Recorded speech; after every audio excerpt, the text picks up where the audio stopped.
எனக்கு ஒரு 1 hour முன்னாடி ஒரு நியூஸ் வந்தது, இந்த உலகத்தை விட்டு பாக்யராஜ் சார் தவறிட்டார். நல்ல டைரக்டர். ஒரு படங்கள் நான் 2 படம் பண்ணியிருக்கேன். அதோட என்னுடைய ரிலேஷனோட such a great person, human, நல்ல டைரக்டர். நான் இப்போ இங்கே டெல்லியில் இருக்கிறனால எனக்கு ஒன்றும் பண்ண முடியல சார். Sorry, miss you. ஏன்னா அந்த கல்யாணம் பண்ண டைம் எல்லாமே நான் போய் அவர்கிட்ட பேசும்போதும் என்னை பற்றியெல்லாம் ரொம்ப பெருமையாக பேசுவார். Great person.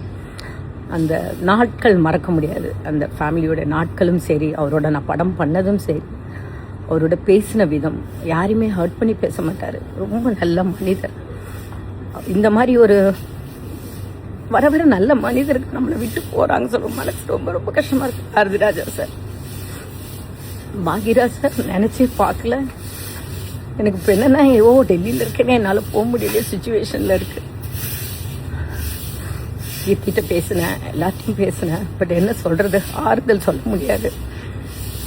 அதனால் சினிமா ஃபீல்டுக்கே ஒரு பெரிய லாஸ், ஒரு பெரிய டைரக்டரை லாஸ் பண்ணோம். எங்களுக்கு எங்கள் ஃபேமிலியில் ஒருத்தரை மிஸ் பண்ணோம்.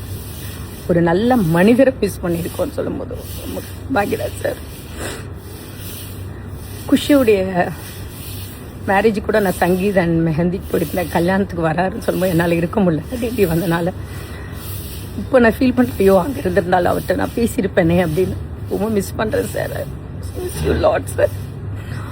பூர்ணிமா சாருக்கும் சரி, பூர்ணிமா மேம் சரி, சாந்துனு சரி, கீர்த்தி சரி, அவங்க ஃபுல் ஃபேமிலி, என்ன சொல்கிறது தெரியல.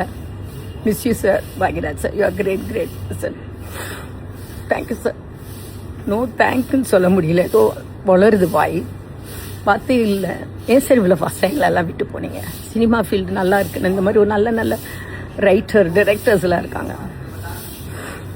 Miss you sir, miss you sir.